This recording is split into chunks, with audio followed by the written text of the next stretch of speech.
અરવલ્લી જિલ્લાના મોડાસા ખાતે ખેતીવાડી ઉત્પન્ન બજાર સમિતિના વહીવટદારો સામે ભ્રષ્ટાચારની બૂમ. કિસાન સભા કન્વીનર ડી.આર. જાદવે લગાવ્યા ભ્રષ્ટાચારના આરોપ.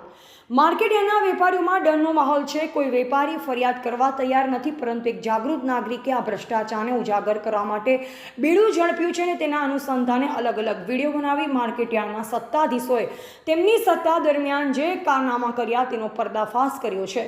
જાણવા મળ્યા મુજબ માર્કેટયાર્ડમાં પીવાના ઠંડા પાણીની વ્યવસ્થા નથી, ખેડૂતો માટે કોઈ કેન્ટીન નથી, ચા નાસ્તો કે જમવા માટે વ્યાજબી ભાવે મળે તેવી કોઈ માર્કેટયાર્ડમાં વ્યવસ્થા કરી નથી.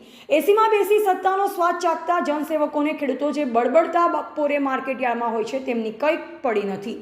માર્કેટયાર્ડમાં લાખોના ખર્ચે જે ડામર રોડ બનાવ્યો હતો તે ટૂંક સમયમાં તૂટી ગયો છે. કપચે અને તેનું મટીરિયલ્સ બહાર આવી ગયું છે અને ખાડા પડી ગયા છે.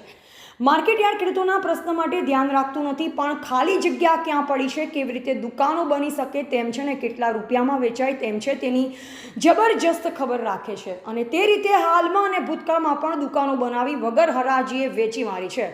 માર્કેટયાર્ડમાં એક મોટી મૂતરડી હતી, તેને તોડી ત્યાં પણ દુકાનો બનાવી વેચી છે.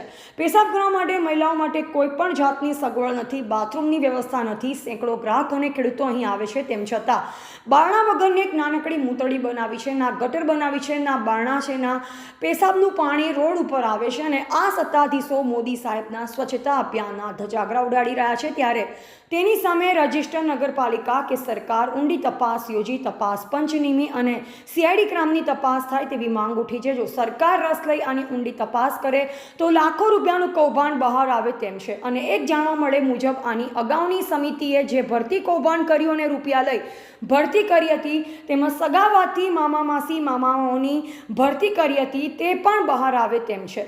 પણ પ્રામાણિકતાથી તપાસ થાય તો આ બધું બહાર આવી તેમ છે. અગાઉ વેપારીઓના દબાણ તોડવાના નામે વેપારીઓના છજા તોડ્યા હતા, દબાણ કાઢ્યું અને ફરીથી રેગ્યુલાઇઝ કરવાના નામે મોટી લેતી દેતી કરી છે તેવી પણ વાત જાણવા મળી છે.